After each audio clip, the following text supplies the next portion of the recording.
Subscribe करें और bell दबाएं ताकि कोई खबर रह न जाए।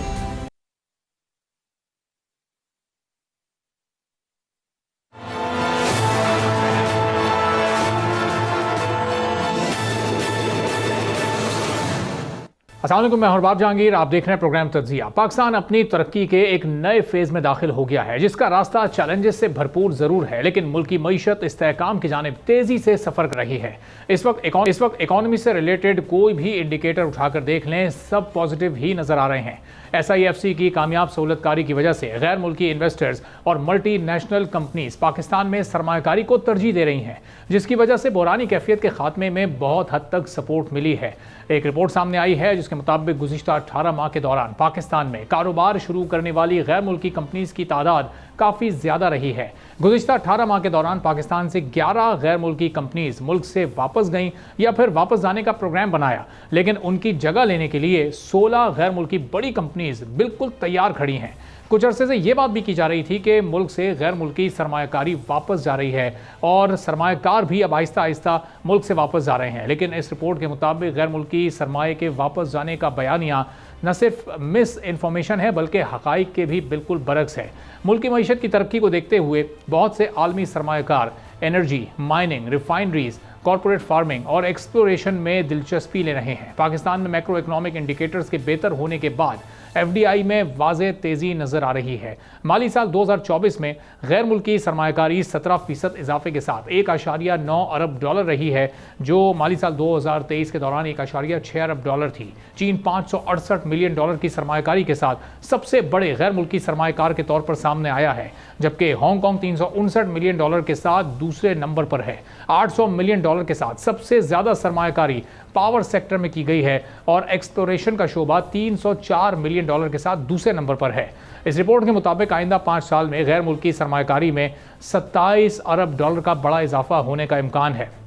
सऊदी अरब की जानिब से $5 अरब, मुत्तहदा अरब इमारात और कुवैत की जानिब से 10 अरब और आज़रबाईजान से $2 अरब की सरमायाकारी भी मुतवक्के है। सऊदी वज़ीर सरमायाकारी की सरबराही में आला सतही वफ़द पाकिस्तान आ रहा है। ये दौरा पाकिस्तान के लिए अहम होगा। पाकिस्तान और सऊदी अरब के दरमियान मजमूई तौर पर $21 अरब की सरमायाकारी के मुआहदे हुए हैं, जिनमें ऑयल रिफाइनरीज के क़याम के लिए तकरीबन $10 अरब, गवादर पोर्ट पर पेट्रोकेमिकल कॉम्प्लेक्स के लिए $1 अरब और $5 अरब की तिजारती सरमायाकारी शामिल है। इसी सिलसिले में सऊदी ऑयल कंपनी अरामको साल के आखिर तक पाकिस्तान में अपना पहला ब्रांडेड रिटेल गैस स्टेशन शुरू करने जा रही है। आज़रबाईजान पाकिस्तान में तेल और गैस समेत मादनियात और दीगर शोबों में खुसूसी दिलचस्पी रखता है।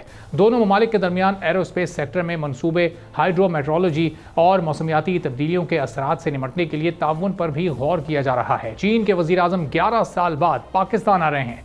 चीनी वज़ीर आज़म की आमद पर सरमायाकारी के एतबार से बहुत अहमियत की हामिल है। चीन की जानिब से FDI में इजाफा हो रहा है। चीन के शांजी कोल एंड केमिकल इंडस्ट्री ग्रुप ने पाकिस्तान के तवानाई के शोबे के लिए टेक्नोलॉजी में सरमायाकारी और मुश्तरका मंसूबों में दिलचस्पी का इजहार किया है, जो पाकिस्तान और चीन के दरमियान तवानाई, पेट्रोकेमिकल्स और सनती तरक्की के शोबों में बढ़ते हुए ताउन की आला मिसाल साबित होगा। इस पूरी सूरत हाल पर बात करने के लिए इस वक्त हमारे साथ मौजूद हैं वज़ीर बराए बहरी उमूर कैसर अहमद शेख साहब। कैसर साहब, बहुत शुक्रिया सर, प्रोग्राम के लिए आपने वक्त निकाला। पिछले हफ्ते हमने इन्हीं दिनों देखा मर्स्क जो बड़ी एक शिपिंग कंपनी है उसके साथ बैठ के आपने MOU साइन किया। कोई $2 अरब के करीब वो सरमायाकारी आ रही है। चीन ने हमें यकीन दहानी कराई हुई है, सऊदिया ने, आज़रबाईजान ने, UAE ने, तो बड़ी इन्वेस्टमेंट तो पाकिस्तान में आ रही है। FDI की सूरत में पाकिस्तान की ज़रूरत को ये पूरा करने के लिए काफ़ी है, चूँकि अगले चंद सालों में जो हमें पेमेंट्स करनी है मुख्तलिफ ममालिक को कर्ज की सूरत में या मुख्तलिफ इदारों को, वो बहरहाल हम पर एक प्रेशर की सूरत में मौजूद है। देखिए, हमने जो कर्ज लिए हुए हैं और वो अगले सालों में वापस करने हैं, मतलब अगले साल ही $10-12 बिलियन की हमें पेमेंट करनी है। वो तो एक बिल्कुल उसकी तरफ तो कोशिश हो रही है और ये रेगुलर बाकी मुल्कों ने भी टैक्स ये कर्ज लिए हुए हैं। देखिए, अमेरिका का जो कर्ज है ना, उनकी GDP का 100% से भी बहुत ज्यादा है और जापान का भी 100% से भी बहुत ज्यादा है उनकी GDP का। हमारी GDP का कर्ज है 66-67%, लेकिन हमारा भी ज्यादा है। हमें इतना लेना नहीं चाहिए। हमें जितना कम कर्ज होगा वो, क्योंकि फिर हमें इकट्ठी इसकी जब पेमेंट करनी पड़ती है तो कैश फ्लो हमारे पास जनरेट कम होता है, तो इसलिए हमें और मुख्तलिफ फर्दर कर लेने पड़ते हैं, या उसको दोबारा उसका पीरियड बढ़ाना पड़ता है उसी कर्जे का। तो ये तो बात है, ये जो इन्वेस्टमेंट है, देखिए माहौल जो पाकिस्तान एक बहुत ही वसाइल वाला मुल्क है। अच्छा, और मैं खासकर आपको बताऊं क्योंकि मैं समुद्री अमूर का या बहरी अमूर का मिनिस्टर हूँ, और मैंने ये महसूस किया है, मैं मुख्तलिफ कंपनियों से डिस्कस कर रहा हूँ। इस वक्त अल्लाह का फजल ये है, कोई खास नेमत है कि पाकिस्तान की पोर्ट्स में गुंजाइश है। इधर हमारे इर्द गिर्द की पोर्ट, दुबई पोर्ट, सलाला पोर्ट, वो बहुत मसरूफ हो गए हैं। वहाँ पे काफ़ी लाइन लगती है जहाज़ों की, और उस वक्त उनके पास मतलब ज़्यादा लगता है, बाहर उनके पास वेट करना पड़ता है जहाज़ों को अंदर आने में बंदरगाह पे। हमारे यहाँ अभी भी कैपेसिटी है, मतलब हमारी जो पोर्ट केपीटी, इसमें 30 लाख कंटेनर की गुंजाइश है। 3.1 मिलियन कंटेनर्स की एक साल की गुंजाइश है एक टर्मिनल पे। तो वहाँ अभी हमारे 1 से 1.5 मिलियन कंटेनर आ रहे हैं, तो भी यानी 50% भी इस्तेमाल नहीं हो रहा और गुंजाइश है। और ये जो इर्द गिर्द के पोर्टें मसरूफ हो गई हैं ना, तो हमारे यहाँ बहुत ज्यादा गुंजाइश इस वजह से भी है कि बड़े जहाज आजकल रिसेंटली ज्यादातर रिवाज जो हुआ है ना, कि वो बड़े कंटेनर वेसल बन रहे हैं और वो आ रहे हैं। मसलन आजकल हमारे पास एवरेज जो कंटेनर जहाज आते हैं वो 8-10 हज़ार कंटेनर के आते हैं। नए अब जहाज जो आ रहे हैं या बन रहे हैं दुनिया में, वो 18 से 20 हज़ार कंटेनर के हैं। तो उससे जब वो आते हैं तो फ्रेट उसका कम हो जाता है। और खास तौर पे जो रूस और यूक्रेन की वार से हमारे जो सेंट्रल एशिया के 6-7 ममालिक है ना, उनमें उनकी ज्यादातर माल रूस से क्लियर होकर उनकी पोर्टों से आता था। मैं आपको एक पूरा बैकग्राउंड बता रहा हूँ। एक बहुत बड़ा अल्लाह ताला का इनाम है इन दिनों में हमारे हुआ कि वो पोर्टों उधर एक तो जंग जारी है, फिर उनके किराए बढ़ गए हैं, उनका बड़ा मुश्किल हो गया वहां से आना। और यहाँ अगर हमारे पास गुंजाइश है, डीप सी है हमारे पास, और ये कराची पोर्ट में SAPT एक टर्मिनल है उस पे, तो ये बड़े जहाज जब आएंगे ना तो उनका किराया पर टन कम होगा। और वो हमारी अपनी तो जरूरत इतनी नहीं है, पाकिस्तान की जरूरत मैंने बताया ना इंपोर्ट की, क्योंकि कम हुई है पहले की निस्बत। तो हमारे यहाँ तो 1.1, 1.5 इसके दरमियान का मिलियन कंटेनर गुंजाइश है। तो कैसे साहब, ये जो गुंजाइश आप बता रहे हैं, इस गुंजाइश को हम पूरी तरह से कैपिटलाइज क्यों नहीं कर पा रहे? हम तो अगर अब कराची से निकलकर अगर गवादर पोर्ट तक की तरफ जाएं, उसको एक गेम चेंजर एक मौके पर कहा जा रहा था, वो अभी वो गेम चेंजर वाला उस तरह से वो ऑपरेशनल होकर क्यों अपना फाल किरदार नहीं अदा कर पा रहा है अभी तक? ये बड़ा अच्छा सवाल है। देखिए हमारी इंपोर्ट जो जितनी है ना, हमारी बिजनेस जितना होगा उतना ही माल आएगा ना पाकिस्तान में। लेकिन अभी नया जो फिलॉसफी हुई ना, एक तो हम गवादर के अभी कनेक्टिविटी पूरी नहीं है गवादर को ना अप कंट्री में जाने के लिए, और दूसरा वहाँ पे लॉ एंड ऑर्डर की सूरत को भी बेहतर होना है। तो वो जो, लेकिन जहाँ बेहतर है, मतलब कराची की पोर्ट पे अगर लॉ एंड ऑर्डर भी बेहतर है और कनेक्टिविटी भी है, तब भी हमारे पास टोटल इंपोर्ट ही कम है ना, हमारे पास डिमांड नहीं है, हमारे पास ट्रेड कम है। तो अभी नया जो तरीका उसका निकला है आपकी पोर्टों को पूरा यूटिलाइज करने का, वो ये है कि ये 7 जो सेंट्रल एशिया के 6-7 मुल्क हैं हमारे बिल्कुल करीब हैं, वो सबसे ज्यादा कन्वीनियंट उनको हमसे है। अभी मलेशिया के प्राइम मिनिस्टर आए हुए थे, तो उन्होंने हमारे दफ्तर में इसी जगह पे जब मैं बैठा हूँ इसके साथ बैठ के हमारी मीटिंग रूम में, उन्होंने कहा कि हम अपना पाम ऑयल उन मुल्कों में भेजना चाहते हैं आपके थ्रू। पाम ऑयल बहुत ज्यादा मलेशिया वाले भेजते हैं, वो बेहतरीन सस्ता तरीन और बेहतरीन तरीका यही है। मैंने आपसे कहा ना, बड़े जहाज आ गए, बड़े जहाजों का किराया कम है, फिर उसके अलावा सूरत हाल ये कि वहां जंग हो रही है, और फिर तीसरी बात ये है कि बड़ी बड़ी कंपनियां, जैसे मार्क्स लाइन की, आपने मार्क्स लाइन की बात की ना, दुनिया की सबसे बड़ी शिपिंग कंपनी है, तो उनका इंटरेस्ट ये है, वो कहते हैं आपके पास तो इतने पैसे नहीं, पाकिस्तान तो कर्जा ही लेके हर चीज कर रहे हैं ना, हमने अपना इंफ्रास्ट्रक्चर भी नहीं बनाया, रोडें नहीं बनाई, वेयर हाउस नहीं है। कराची से जब पोर्ट से हमारा माल सिर्फ 7 घंटे रात को निकलता है, जो आप कंट्री जाते हैं ना, वो रात को 11 बजे से लेके सुबह 6 बजे तक हम माल निकाल सकते हैं, क्योंकि बड़ा शहर है कराची, उसके अंदर दिन के वक्त से अगर माल निकलेगा तो उनकी अपना कंजेशन हो जाएगी और ट्रैफिक बंद हो जाएगी। तो सिर्फ तो अभी अपर आप जो यानी ऊपर से हमारे माल ब्रिजेस बने और उनसे माल और हमारे रोड्स बने इतना अच्छा, इस वक्त भी जो हाईवे हमारे इस काबिल नहीं है कि वो सारे कंटेनर लेके जा सके। तो वो कहते हैं कि आपके पास तो पैसे नहीं। अब ये जो इन्वेस्टमेंट है मस्की, इससे क्या जो एक बेसिक जो इंफ्रास्ट्रक्चर है वो डेवलप किया जाएगा, वेयर हाउसेस बनेंगे, या शिप ब्रेकिंग में ये इस इन्वेस्टमेंट को यूटिलाइज किया जाएगा? ये बुनियादी इस्तेमाल कहाँ होगी और इससे फिर बेहतरी क्या क्या कहाँ कहाँ आएगी? सबसे पहले तो बड़े जहाज आएंगे और वो बड़े जहाज जो है ना वो आगे मदर वेसल उसको बोलते हैं, बड़े जहाज वो आगे यहाँ से ट्रांसपोर्ट करके जाए, मदर वेसल की कास्ट कम होगी। और फिर ये भी हो रहा है कि यहाँ जो मदर वेसल आ रहे हैं वो आगे सिंगापुर में दूसरे जहाजों पे ट्रांसशिपमेंट भी कर, सिंगापुर में, एक तो सेंट्रल एशिया मैंने आपको बता दिया, दूसरा सिंगापुर की बात। तो हमारे यहाँ ये इत्तेफाक से ट्रांसशिपमेंट का बहुत ज्यादा बढ़ है, विकास कि दुनिया में बड़े जहाजों का रिवाज है और बड़े जहाजों का कास्ट कम आ रही है। और फिर हम इंफ्रास्ट्रक्चर के लिए, जैसे मैंने आपसे कहा कि पैसे नहीं, तो मार्क्स लाइन ने ये कहा है कि हम $2 बिलियन आपको ये इंफ्रास्ट्रक्चर भी बना देंगे। उनके पास 750 जहाज है जो कि क्योंकि वो चाह रहे हैं उसकी ब्रेकिंग करना या उसकी रिसाइकलिंग करना। तो वो भी एक बहुत बड़ी अपॉर्चुनिटी हमें मिल रही है कि वहाँ हमारे पास तो इतनी बड़ी कैपेसिटी गडानी में नहीं है, हम तो 30-40 जहाज से ऊपर एक वक्त में नहीं तोड़ सकते, लेकिन उनके पास इतने बड़े जहाज है, वो कहते हैं ज्यादा हम कोशिश करेंगे और भी उसकी सलाहियत बढ़ाकर हम ज्यादा जहाजों को भी, और आपको ताकि आपके लेबर को भी मौका मिले और आपका इंफ्रास्ट्रक्चर भी बने। तो एक बहुत बड़ी अपॉर्चुनिटी है जो कि इत्तेफाक ऐसा है कि इस वक्त पोर्टें, इर्द गिर्द की पोर्टें बिजी हो गई हैं, वहां पे माल आ नहीं सकता और यहाँ बड़े जहाज आने शुरू हो गए हैं और वो हमारे पास इतनी अंदर डेप्थ है पोर्ट पे कि बड़े जहाज आ सकते हैं और बड़े जहाजों का किराया कम है और वहां पे जंग लग गई है। तो उनका जो रशिया से क्लियर होते थे, ये सारे सेंट्रल एशिया के मुल्क जो बड़े बड़े टर्मिनल्स वाले हैं या बड़ी शिपिंग कंपनी हमारी तरफ देख रही है।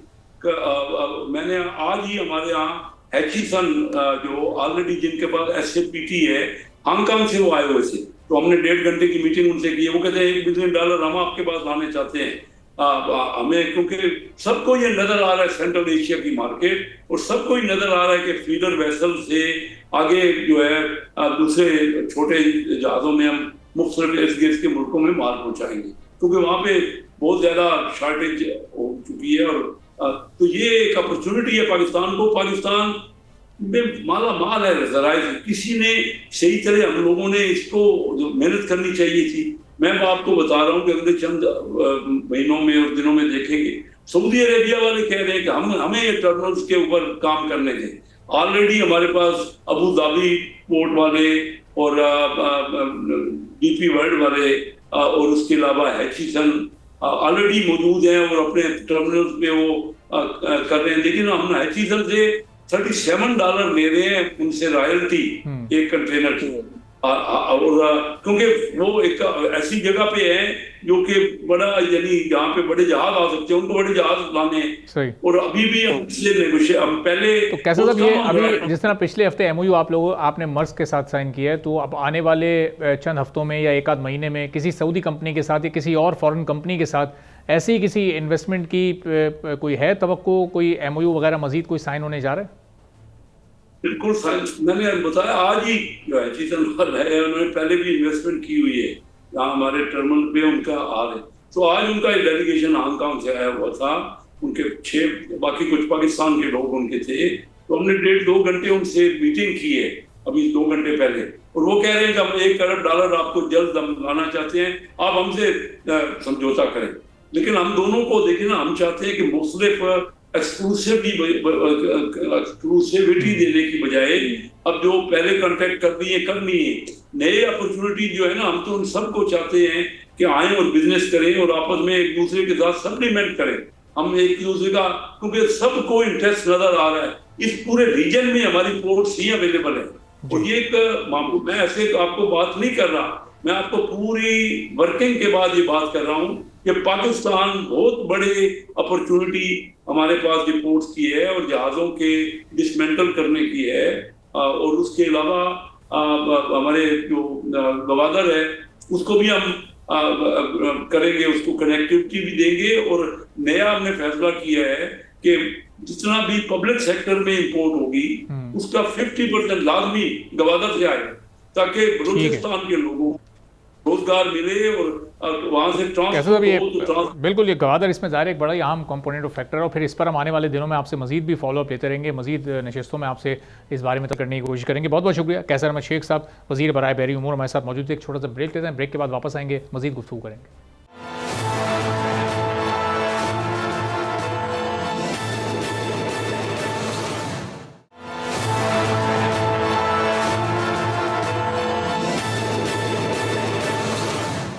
एक बार फिर प्रोग्राम में आपको खुशामदीद कहेंगे। खुर्रम शहजाद साहब हमारे माशियात हमारे साथ मौजूद हैं।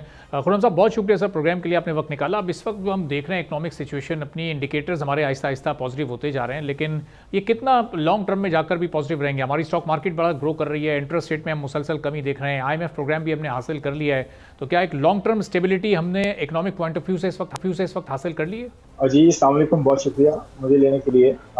देखिए लॉन्ग टर्म स्टेबिलिटी या long term sustainability basically depend करेगी कि हम रिफॉर्म्स प्रोसेस जो शुरू किया है, जिसमें एक्सपेंडिचर साइड जो फिस्कल जो आपकी इक्वेशन है, यानी कि आप जो खर्चे करते हैं, जो गवर्नमेंट ऑफ पाकिस्तान खर्चे करती है, उनको कैसे हैंडल किया जा रहा है। उसमें प्राइवेटाइजेशन से लेकर पेंशन रिफॉर्म से लेकर और साइज ऑफ द गवर्नमेंट से लेकर मिनिस्ट्रीज़ को जो है वो प्रोविंशियल एम्बेड में देने से लेकर बहुत सारे इस तरह के इनिशिएटिव्स हैं जो कि अभी शुरू हुए और अभी उनका जो है वो ये कहने कि पहला स्टेप है और उसमें काफ़ी हमें जो है काम करने की ज़रूरत है और मुझे लगता है कि उसमें वक्त लगेगा। और अगर इस ट्रैक पे हम रहे और वक्त भी लगा, लेकिन रिफॉर्म्स ये सारे हुए, सिविल जो है वो एडमिनिस्ट्रेशन के रिफॉर्म्स भी शामिल है उसके अंदर, तो और फिर डिवोल्यूशन भी है सूबों को मज़ीद और सूबों से फिर लोकल गवर्नमेंट्स को। तो देखें ये सारी चीज़ें कंटिन्यू करेंगी और किसी हद तक हम अचीव करेंगे कुछ ऑब्जेक्टिव्स, जिसमें हमारा फिस्कल डेफिसिट 5% या उससे नीचे आ जाए, टैक्स टू GDP हमारा 15% तक पहुंच जाए, इन्वेस्टमेंट टू GDP हमारा 20% तक पहुंच जाए, या फिर हम जो है रिजर्व्स जो हैं वो तकरीबन कोई 50 बिलियन तक पहुँचें, एक्सपोर्ट्स हमारी कुछ 60-70 बिलियन डॉलर्स की पहुँचें, उसके साथ इम्पोर्ट्स हमारी कंटेंट रहें, हमारा ट्रेड डेफिसिट कंटेंट रहे, हमारा करंट अकाउंट डेफिसिट मैनेजेबल रहे, ग्रोथ हमारी 6-7-8% पे रहे और कंटिन्यूस बेसिस पे रहे, रेगुलर बेसिस पे हर साल हमारी ये ग्रोथ अगले कोई 10 से 15 साल चलती रहे। हमारा जो यूथ बल्ज है, जो मार्केट में लोग आ रहे हैं एम्प्लॉयमेंट के लिए, वो एब्जॉर्ब होते रहे, 18 लाख लोग जो हैं, तो वो सस्टेनेबिलिटी उस वक्त आएगी। अभी तो हमने एक जो है ये कह लें कि लास्ट ईयर के मुकाबले में एक बेहतर जो है वो पोजीशन अचीव की है, जो कि बहुत ज़रूरी थी और बहुत अच्छा हुआ। और जो अशारिये हैं वो पॉजिटिव होते जा रहे हैं, इंडिकेटर्स आपके बेहतर होते जा रहे हैं, ग्लोबल जो प्लेटफॉर्म्स हैं बड़े, वो आपको बेहतर रेट कर रहे हैं, वो आपको कह रहे हैं कि जी पाकिस्तान अब दोबारा से जो है वो स्टेबलाइज हो गया है। लेकिन इसके बाद ग्रोथ की तरफ भी हमें जाना है और ग्रोथ बड़ा हमें जो है ना बड़ा सोच समझ के ग्रोथ की तरफ जाना है। वो वाली ग्रोथ हमें नहीं चाहिए कि हम 1-2 साल में ग्रो करते हैं, 5-6-7% पे जाते हैं और हमारा डॉलर का क्राइसिस आ जाता है, हमारे कर्जे हम देने के काबिल नहीं रहते, फिर IMF के पास भागते हैं। इस मर्तबा ये गलती नहीं करनी। तो बड़ा सोच समझ के रिफॉर्म का प्रोसेस बहुत ही रिगरस, बहुत ही विल के साथ, और जहाँ टैक्सेस नहीं लगे या नहीं, जहाँ से हम ले रहे, जहाँ कंप्लायंस नहीं है, इन्फोर्समेंट नहीं है, जैसे एग्रीकल्चर है या लैंड है, प्रॉपर्टी है, रिटेल एंड ट्रेड है, बहुत बड़े एरियाज हैं, अंडर इन्वॉइसिंग है, सेल्स टैक्स के बड़े इश्यूज हैं। और फिर पॉज का जो है हमने वो जो है इम्प्लीमेंट करना है कि हर तरफ डिजिटल जो है ना वो पेमेंट्स हों और बैंकिंग के थ्रू हो। ये चीज़ें हमने बहुत पैरेलल जो है ना सारी अचीव करनी है। तो जब तक ये अचीव होंगी, जब तक हमारा ये जो इस वक्त स्टेबलाइज हमने की है चीज़ें, उसको हम कन्वर्ट कर सकेंगे ग्रोथ में और वो सस्टेनेबल होगी, उस वक्त हम ये देखेंगे कि हाँ अब सस्टेनेबिलिटी हमने अचीव की है, अब यहाँ से ऑनवर्ड जो है हम मजीद ग्रो कर सकते हैं और रिस्क भी ले सकते हैं। ठीक है, मेरा कहने का मतलब ये कि अभी हमने एक सस्टेनेबिलिटी अचीव की है, बट आगे जाते हुए देखना होगा रिफॉर्म प्रोसेस कितना चलता है, उस हिसाब से हमें नजर आएगा। और मतलब ये जो अचीवमेंट इस वक्त है हमारी, ये भी एक्चुअल या जेन्युइन अचीवमेंट है, चूंकि हम पिछले कुछ अरसे में बैड टू वर्स्ट की तरफ चले गए थे। हमारे कुछ इंडिकेटर्स, चाहे वो इन्फ्लेशन रेट हो, चाहे वो इंटरेस्ट रेट हो, वो इतने ज़्यादा हाई हो गए थे कि अब अगर उसमें कोई रिलीफ भी मिल रहा है, 3 रिव्यूज़ में अगर 4.5% इस वक्त हमें रिलीफ मिला है इंटरेस्ट रेट में, तो वो भी अभी भी हायर साइड है, चूँकि हम इतना ज़्यादा हाई जा चुके थे। तो ये एक्चुअल अचीवमेंट है या एक मामूली सी रिकवरी इसको कहा जा सकता है? नहीं, एक्चुअली अचीवमेंट है जी, इसमें मामूली रिकवरी की बात नहीं है, बड़ी अचीवमेंट है। क्योंकि एक कंट्री को जो है वो जो डिफॉल्ट के दहाने पे पहुंच चुका हो, उसको वहां से लेकर आना और स्टेबलाइज करना कोई आसान चीज नहीं होती है। और ये हम आप नहीं कह रहे, ये एक्चुअली जो ग्लोबल रेटिंग्स एजेंसीज हैं वो आपको बता रही हैं कि आपके हालात पिछले साल के मुकाबले में कितने आप दोबारा से बेहतर हो चुके हैं या स्टेबलाइज हो चुके हैं, या इन्फ्लेशन की शरह को आपने समहाउ जो है स्टेबलाइज कर दिया है, या इंटरेस्ट रेट्स को नीचे लेकर आ रहे हैं, और अब जो है इन्वेस्टमेंट की फिजा जो है बहाल होनी चाहिए। एनर्जी का मसला जो है आप हल कर रहे हैं या उसमें जान मार रहे हैं, अब नजर आ रहा है थोड़ी एफर्ट्स। इसके अलावा टैक्सेस को जो है सही जगह लगाने की बात हो रही है, रिटेल वालों से बात हुई है, एग्रीकल्चर पे बात हो रही है। तो देखें, बात ये कि एक तरफ स्टेबिलिटी अचीव करना, दूसरी तरफ रिफॉर्म्स की तरफ गामजन होना, IMF का प्रोग्राम मिलना, और अब इस विल के साथ, इस इंटेंशन के साथ कि जी अब इस पे हमने इसको अब कंप्लीट करना है और सही तरीके से अपने लिए इस्तेमाल करना है। हमें इस चुंगल से निकलना है अब कि IMF बार बार जो है कर्जों पे जाते रहे। हमें अब सेल्फ रिलायंस जो है क्रिएट करनी है, सेल्फ डिपेंडेंसी क्रिएट करनी है। उसके लिए हम दोबारा तो चढ़ गए। अब फिर मैं वही कहूंगा कि यहाँ से बड़ा इंपॉर्टेंट है, इस जगह से आगे जाना बड़ा इंपॉर्टेंट है कि कैसे हम आगे बढ़ते हैं और कैसे अपनी पोटेंशियल को अनलॉक करें। और हम सब मुख्तलिफ, आपने रिफॉर्म्स की बात की, फिर टैक्स सेक्टर का भी जिक्र हुआ, तो ये टैक्स रिफॉर्म्स में क्यों ना माजी की हुकूमतें कामयाब हो सकी हैं, ना अभी ये हुकूमत हमें कोई ख़ास कामयाबी हासिल करती दिखाई दे रही है। जब भी कहीं टैक्स रेवेन्यू का शॉर्टफॉल होता है, टैक्स कलेक्शन शॉर्टफॉल की तरफ जाते हैं, तो हम मिनी बजट की सूरत में मज़ीद उन्हीं लोगों पर मज़ीद बोझ लाद देते हैं। तो यहाँ भी टैक्स नेट बढ़ाने की जो कोशिशें वो अभी तक अमली तौर पर तो नहीं हमें कामयाब होती दिखाई दी हैं। अब आगे हम इस तरह के मिनी बजट देखेंगे या ये टैक्स रिफॉर्म्स के ज़रिए लोगों को किसी हद तक रिलीफ मिल सकेगा? नहीं, मेरे ख्याल में तो देखें, टैक्स जो है वो ऑलरेडी इस महीने का तो अचीव हुआ है, मतलब सितंबर का। पिछले महीने का शॉर्टफॉल है, लेकिन मुझे नहीं लगता कोई मिनी बजट की बात हो रही है या इस तरह की कोई चीज़ अभी आएगी। मुझे लगता है कि आने वाले दिनों में जैसे जैसे ऑयल प्राइसेस नीचे आ रही हैं, इंटरेस्ट रेट्स नीचे आ रहे हैं, तो फिस्कल डेफिसिट का जो टारगेट है वो मीट हो जाएगा। और उसमें काफ़ी गवर्नमेंट की अपनी, मिनिस्टर फाइनेंस की अपनी भी एक काविश ये है, अपनी एफर्ट ये है कि उन्होंने अभी रिसेंटली कैपिटल मार्केट से या फाइनेंशियल मार्केट से या बैंकिंग सेक्टर से जो बोरिंग की हुई थी, उनको उन्होंने जो है बायबैक किया है। बायबैक से मुराद ये कि उन्होंने रिप्लेस कर दी महंगी बोरिंग सस्ती बोरिंग के साथ। तो मुझे लगता है ओवरऑल जो फिस्कल डेफिसिट है, जो फ़र्क है खर्चों का और आमदन का, वो मेरे ख्याल में काफ़ी मैनेजेबल हो जाएगा इस मरतबा। तो टैक्स का शॉर्टफॉल अगर एक तरफ होता भी है, तो दूसरी तरफ खर्चे कम हो जाते हैं, या जो डेट सर्विसिंग है, जो कर्जों की अदायगी हैं, वो कम हो जाती हैं। तो मेरे ख्याल में वो एक ज़्यादा इंपॉर्टेंट जो है वो इंडिकेटर है, वो ज़्यादा बड़ा जो है वो क्वान्टिटेटिव या क्वालिटेटिव बेंचमार्क जिसे कहेंगे IMF का, वो अचीव हो जाता है। तो मेरे ख्याल में वो मुनासिब होगा। और एक और चीज़ ये भी है कि जनवरी ऑनवर्ड जो है वो इस पर एफर्ट शुरू हो जाएंगी।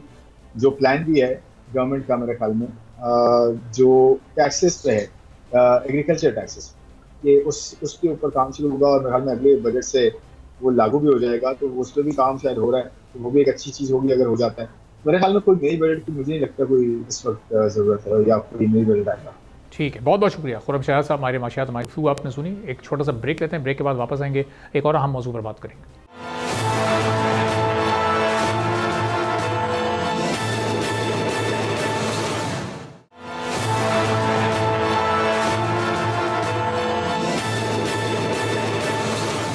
एक बार फिर प्रोग्राम में आपको खुशामदीद कहेंगे। पावर सेक्टर के बहरान और IPP से मुतालिक तमाम हक़ाइक़ हम अपने प्रोग्राम्स के ज़रिए आपके सामने रखते रहे हैं, और कि ये IPPs किसकी हैं, कौन इनको चला रहा है, कौन सी IPP कितने पैसे ले रही है। और कुछ IPPs ऐसी भी हैं जो कि थोड़ी बहुत बिजली पैदा कर रही हैं, और कुछ IPPs ऐसी भी हैं जो बिना बिजली का एक भी यूनिट बनाए अरबों रुपए मुनाफा कमा रही हैं। तो इन IPPs ने मुल्की ख़जाने को खरबों रुपए का टीका लगाया हुआ है। प्रोग्राम तज्ज़िया की टीम और बोल्ड न्यूज़ मुसलसल अपनी रिसर्च और पावर सेक्टर के एक्सपर्ट्स की राय से आवाम को आगाह कर रही है कि किस तरह आवाम की जेबों से माहाना बिजली के बिलों की मद में वो पैसे भी निकाले जाते रहे हैं जो कि देना बनता भी नहीं है। आज 5 माह की लगातार कैंपेन के बाद एक और अहम बड़ी पेशरफ सामने आई है। हुकूमत की जानिब से बनाई गई टास्क फोर्स की जानिब से 5 IPPs को बंद करने की सिफारिश कर दी गई है। टास्क फोर्स ने IPPs से मुज़ाकरात के बाद 2400 मेगावाट की सलाहियत वाली 5 पैदावारी कंपनीज को बंद करने की तजवीज़ दी है। 1200 मेगावाट की सलाहियत से ज़्यादा वाली IPP भी इसमें शामिल है जिसको बंद करने की सिफारिश की गई है। जिन कंपनीज को बंद करने की तजवीज़ दी गई है उसमें 362 मेगावाट सलाहियत की ASI लाल और 224 मेगावाट की एटलस पावर है। 136 मेगावाट की सबा पावर इसमें शामिल है, जबकि इसके अलावा 450 मेगावाट की रोश प्लांट को बंद करने का भी प्लान बनाया गया है। अब एक खबर है जिसके मुताबिक मुज़ाकरात के दौरान कुछ IPPs की जानिब से तहकीकात में मुज़ाहमत भी की गई। टास्क फोर्स ने मुतादिद IPPs की मुनाफे के हवाले से गलत बयानी भी पकड़ ली है जिसमें उन्होंने 15% कमाई का दावा किया है, जबकि मुनाफा अब 20 गुना से भी ज़्यादा हो चुका है। हुकूमत को यह यकीन है कि 5 IPPs की बंदिश से 325 अरब रुपए की बचत होगी। वज़ीर तवानाई उवैस लगारी के मुताबिक मुज़ाकरात, कर्जों की रीप्रोफाइलिंग और ट्रांसमिशन लाइन के नुकसानात कम होने से सार्फिन के टैरिफ में 7 रुपए फी यूनिट तक कमी आएगी। CPEC मनसूबों से 3.75 रुपए फी यूनिट रिलीफ मिलेगा। पब्लिक सेक्टर पावर प्रोजेक्ट्स के ROE में कमी और 2006 की पॉलिसी के पावर प्रोजेक्ट्स के साथ मुज़ाकरात से टैरिफ में मजीद कमी आएगी। इस वक्त बिजली के बिल में कैपेसिटी पेमेंट का हिस्सा 19 से 20 रुपए फी यूनिट है, जो टैक्सेस और सरचार्जेस मिलाकर बिजली के कुल बिल का 35 से 40% हिस्सा बनता है। तो रिलीफ वो ड्यू रिलीफ है जो कि आवाम जिसका इंतजार कर रही थी, या फिर इससे ज़्यादा रिलीफ आवाम का हक है। इस बारे में गुफ्तगू करेंगे। डॉक्टर शुएब अहमद साहब एनर्जी एक्सपर्ट हैं, हमारे साथ मौजूद हैं। तो शुएब साहब, ये जो इस वक्त 5 IPPs को बंद करने की अभी सिर्फ सिफारिश की गई है, अभी वो ज़ाहिर मंजूरी और फिर उस पर अमल दरामद, वो तो एक लंबा प्रोसेस होता है। इससे क्या वो मुतवक्किर रिलीफ मिल जाएगा लोगों को जिसका वो इंतजार कर रहे हैं? अच्छा बाब जहांगीर, मैं आपको जो पहला जुमला हमेशा कहता हूँ ना, तो मैं कहता हूँ कि इसको प्लीज लिख लीजिए ताकि आपको ये काम आए और बवक्त ज़रूरत ना ये वो नुस्खा है जिसको निकाल के कहीं पर भी इस्तेमाल किया जाता है। जनाब, 2-3 बातें हैं। पहली बात तो ये है कि ये जो खबर तो बड़ी अच्छी बनाई गई, और मैं जो एक्सपर्ट्स है ना, मैं इनके लिए लफ्ज इस्तेमाल करता हूँ, ये बाजीगर है ना। ये जो टास्क फोर्सेस बनती है ना, तो मैं इनको कहता होता हूँ कि ये वो बाजीगर हैं कि नजर आते हैं कुछ हैं हवादिस, क्या नजर आते हैं कुछ, कुछ नजर आते हैं। जी जी, हाँ जी, देते हैं ये बाजीगर धोखा खुला। दूसरा सेंटेंस मुझे, इसका दूसरा पार्ट मुझे शेर का अच्छी तरह से याद है। अब हो क्या रहा है, खबर इन्होंने लगाई है कि जी 2400 मेगावाट की सलाहियत की हम पावर प्लांट्स को बंद कर रहे हैं। हबको पहला सुन लीजिए गौर से, मैं एक पहले बता देता हूँ फिर बाकियों की तसल्ली हो जाएगी। जो हबको है ये 27 में खत्म हो रहा है, ठीक है जी, ये 27 में खत्म हो रहा है, इसने वैसे ही खत्म हो जाना था। उसके बाद जो ये बाकी 4 हैं ये भी तकरीबन 27-28 यानी 2027-28 में इन्होंने खत्म होना था, और ये जनाब एक अरसे से बंद पड़े हुए हैं। 2400 सलाहियत, तो वो जिस जमाने में इन्होंने कभी एग्रीमेंट किया था, ये हबको सबसे पहला पावर प्लांट है, ये भी मैं आपको बताऊं रिकॉर्ड के ऊपर ना। अब इसको रिप्लेस उन्होंने हबको चाइना के साथ किया है। ये सबसे पहला पावर प्लांट है जो 94 में जो कमीशन हुए थे ना, ये वो वाले हैं। उस वक्त उसने क्लेम किया था कि मैं 1200 मेगावाट का हूँ, लेकिन शायद ये पाकिस्तान को कभी 1200 मेगावाट प्रोड्यूस करके दे चुका हो ना। तो अब बाजीगरों ने क्या किया, प्रेशर जनरेट हुआ आगे पीछे से सारा, तो उन्होंने कहा यार कुछ तो करो ना, कुछ तो करो। तो उन्होंने ये 4-5 जो बिल्कुल डेड पड़े हुए थे ना, जो कि हमें मतलब तकरीबन ये 80-90 अरब रुपए का ये तकरीबन हमारा माहाना सिर्फ इन 5 के ऊपर जा रहा था। तो वो बात उतनी बात की हद तक तो ठीक है कि जी हमें कुछ पिछले अगले 3 साल में जाके को 350 अरब रुपए, ये जो 350 अरब रुपए क्लेम किए गए ना, ये 3 साल के हैं। अरबाब जहांगीर, मैं ये इसलिए इनको बाजीगर कहता हूँ ना कि अब यहाँ से जनाब 7 रुपए का रिलीफ, अल्लाह करे कि आप 7 रुपए का रिलीफ देने की कोशिश करें। मैं आपको बता रहा हूँ ये 65 पैसा, नॉट 1 रुपी लिखें आप अपने पास, और बाद में आप चैलेंज करें इनको कि जनाब 65 पैसे का रिलीफ मिलेगा। 65 से 70 पैसे से ज्यादा ये रिलीफ निकाल के उसमें से दे भी नहीं सकते, इनकी औकात ही नहीं है। इसलिए कि जो काम करने वाले हैं उस तरफ ये नहीं जा रहे, वो मैं आपको बाद में बताऊंगा। पहले मैं जरा इनका ऑडिट करूँ ना कि जनाब 2400 मेगावाट की सलाहियत, मैं परेशान हो गया कौन सी सलाहियत। वो जब डिटेल पढ़ी तो मैंने देखा मैं या अल्लाह ये तो पहले से बंद पड़े हुए हैं। हाँ, जो हम इनसे 80-90 अरब रुपए इनसे रिकवर करेंगे हम, और वो भी अभी पता नहीं कि कहीं उनका इंटरेस्ट ग्रुप अगर बैठा हुआ कैबिनेट के अंदर जो उनकी इंटरेस्ट प्रोटेक्ट करने वाले लोग हैं, क्योंकि इनकी इंटरेस्ट प्रोटेक्ट करने वाले लोग हैं। बात जहांगीर, ये ऐसा नहीं है, ये बहुत बड़ा नेटवर्क है। मैं तो इसके लिए माफिया का लफ्ज भी नहीं करता। माफिया वाले फिर कौन के कोई उसूल होते हैं, माफिया के उसूल होते हैं, माफिया अपने। अच्छा, अब शुएब साहब, चूंकि आप भी इसकी डिटेल जानकर ये बता रहे हैं कि ये काफ़ी अरसे से बंद पड़े, इसके बावजूद जो अभी तय हुआ है मामला वो ये है कि जो इनकी माजी की पेमेंट्स हैं वो मुकम्मल तौर पर क्लियर की जाएंगी। हाँ, आगे इनको फिर मजीद कैपेसिटी पेमेंट्स नहीं की जाएंगी, तो वो जब बंद पड़े उसके बावजूद पेमेंट तो उनको की जा रही है जी 350 अरब रुपए, यानी वो भी 3 साल में। तो अगर आप उसका इम्पैक्ट निकाले ना, मैंने थोड़ा सा बैठ के कैलकुलेट करने की कोशिश की, टाइम थोड़ा कम था चूंकि कॉल आ गई थी आपकी तरफ से, तो वो मैंने अंदाजा लगाया जल्दी कि कोई 65-70 रुपए का 70 पैसे का फर्क आपको जो है ना, 1 रुपया भी पूरा नहीं है।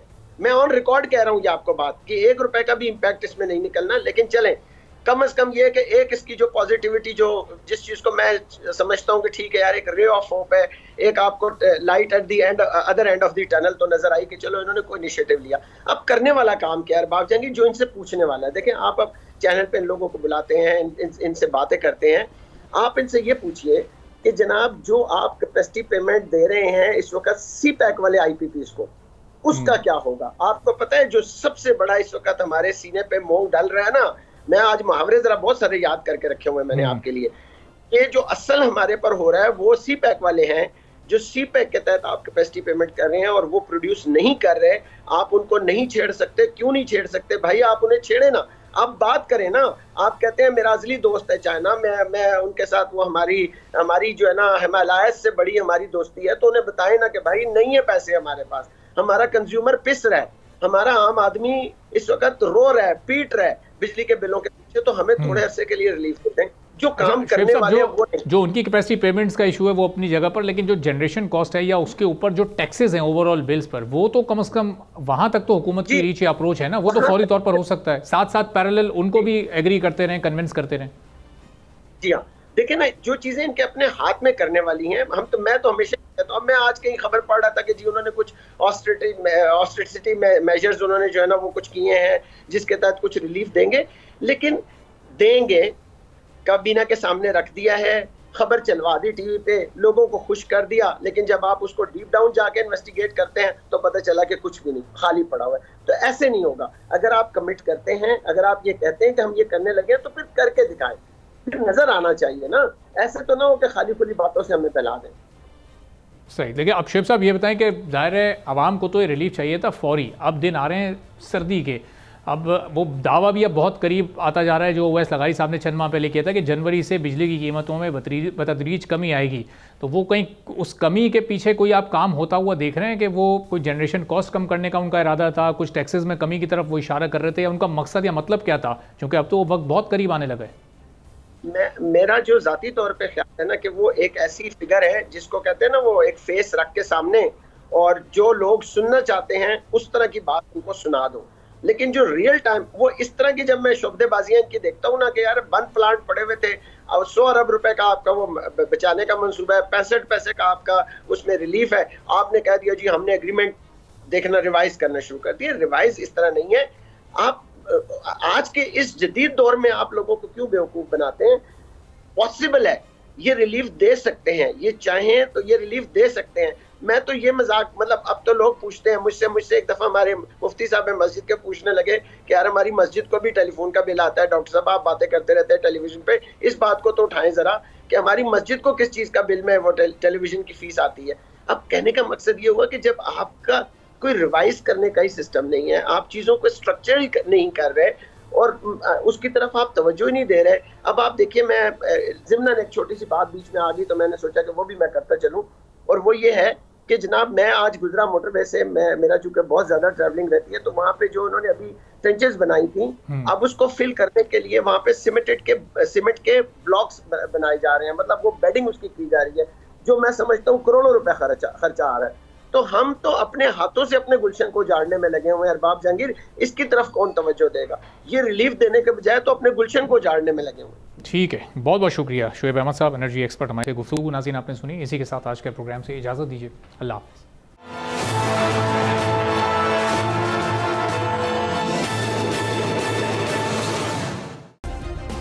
सब्सक्राइब करें और बेल दबाएं ताकि कोई खबर रह न जाए।